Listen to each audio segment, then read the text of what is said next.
తెలంగాణ ఛత్తీస్గఢ్ సరిహద్దులోని కర్రెగుట్టల ఎరుపెక్కుతున్నాయి. మావోయిస్టులు భద్రతా బలగాల మధ్య కాల్పులతో యుద్ధ వాతావరణం నెలకొంది. కర్రెగుట్టల్లో తలదాచుకున్న మావోయిస్టుల కోసం భద్రతా బలగాల కూంబింగ్ కొనసాగుతోంది.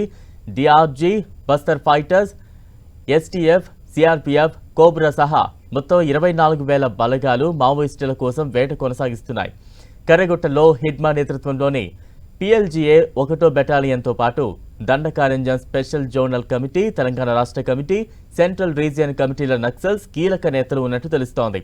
హిడ్మాతో పాటు బర్సేదేవా, దామోదర్ తదితరులు గుట్టల్లోనే ఉన్నారని ఇటీవల ఇక్కడ కేంద్ర కమిటీ సమావేశాలు జరిగాయని ఛత్తీస్గఢ్ పోలీసులు చెబుతున్నారు. 288 చదరపు కిలోమీటర్ల విస్తీర్ణంలో ఉన్న ఈ గుట్టల్లో మొత్తం 500 మంది వరకు మావోయిస్టులు తలదాచుకుంటున్నట్లుగా తమకు సమాచారం ఉందని వివరించారు. ఆపరేషన్ కర్రెగుట్టపై మరింత అప్డేట్స్ అందించేందుకు మా ప్రతినిధి సైదులు సిద్ధంగా ఉన్నారు. సైదులు. బలరాం, ఛత్తీస్గఢ్ తెలంగాణ సరిహద్దు ప్రాంతంలోని కర్రెగుట్టల్లో 8వ రోజుగా ఆపరేషన్ కొనసాగుతుందని చెప్పుకోవచ్చు. దాదాపుగా 8 రోజులుగా ఛత్తీస్గఢ్ తెలంగాణ సరిహద్దు ప్రాంతంలో ఉన్న కర్రెగుట్టలు ప్రధానంగా చెప్పుకోవాలంటే ములుగు, వెంకటాపురానికి సంబంధించినటువంటి ప్రాంతాల్లో ఉన్నటువంటి కర్రెగుట్ట 280 కిలోమీటర్ల చదరపు మీటర్ల ఎత్తుల్లో ఉన్నటువంటి కర్రెగుట్టల్లో ఆపరేషన్ కూంబింగ్ కొనసాగుతుంది. దాదాపుగా 8 రోజులలో 25,000 మంది కేంద్ర బలగాలు చుట్టుముట్టి మొత్తంగా వైమానిక దాడులు, అదేవిధంగా డ్రోన్లతో కూడా మావోయిస్టుల పైన విరుచుకుపడుతున్న పరిస్థితి ఉంది. ఇప్పటి చూసుకున్నట్లయితే అధికారికంగా మావోయిస్టులు 6 చనిపోయారని కూడా అందులో 3 మహిళలు ఉన్నట్లుగా కీలకమైనటువంటి నేతలు ఉన్నట్టుగా ఇప్పటికే మావోయిస్టు కేంద్ర కమిటీ కార్యదర్శి ప్రధాన ప్రతినిధిగా ఉన్నటువంటి అభయ్ ఒక ప్రకటన రిలీజ్ చేశారు.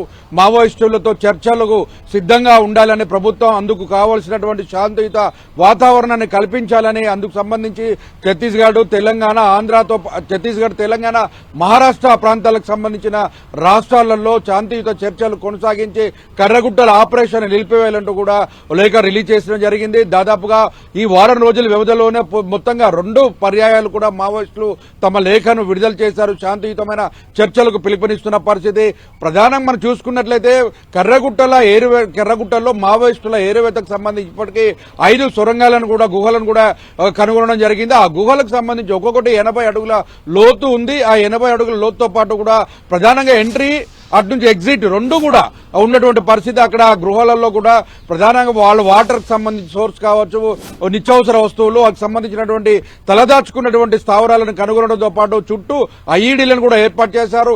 మనం విజువల్స్ లో కూడా స్పష్టంగా చూడొచ్చు. బీర్ బాటిల్లో కూడా ఐఈడీలను ఏర్పాటు చేశారు. వాటిని నిర్వీర్యం చేస్తూ పోలీసులు ఆ కూంబింగ్ చేస్తూ ఆ గుహలలోకి వెళ్తున్నందుకు సిద్ధమైన పరిస్థితి. ఇప్పటికే 5 గుహల్లో కూడా చేరుకున్న పరిస్థితి కనిపిస్తుంది.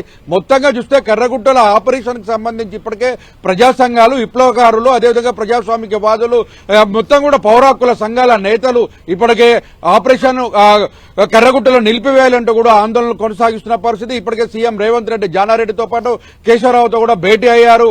కేంద్ర ప్రభుత్వానికి కూడా లేఖ రాస్తామని కూడా చెప్పడం, అదేవిధంగా మాజీ సీఎం కేసీఆర్ కూడా తన బహిరంగ సభలో కూడా కర్రెగుట్టల ఆపరేషన్ నిలిపివేయాలంటూ కూడా ప్రజాస్వామికవాదుల ఆందోళనలు కొనసాగిస్తున్న పరిస్థితి ఉంది. కానీ ఇప్పటి వరకు ఎక్కడ వరకు కూడా మావోయిస్టుల కేంద్ర కమిటీ లేఖలు విడుదల చేసినప్పుడు కూడా కేంద్ర ప్రభుత్వం ఎటువంటి స్పందించకపోవడంతో ఆపరేషన్ కగారు ఇంకా వేగవంతం చేస్తారని కూడా మనం చెప్పుకోవచ్చు. అక్కడ పూర్తి స్థాయిలో ఆంక్షలు విధించారు. సోమవారం, మంగళవారం సంతలు ఉన్నప్పుడు కూడా 8 రోజులుగా గిరిజనులు మాత్రం సంతలకు వెళ్లి కూరగాయలు కొనుక్కునే పరిస్థితి కూడా లేకుండా పోయింది. Right, thank you Saidulu.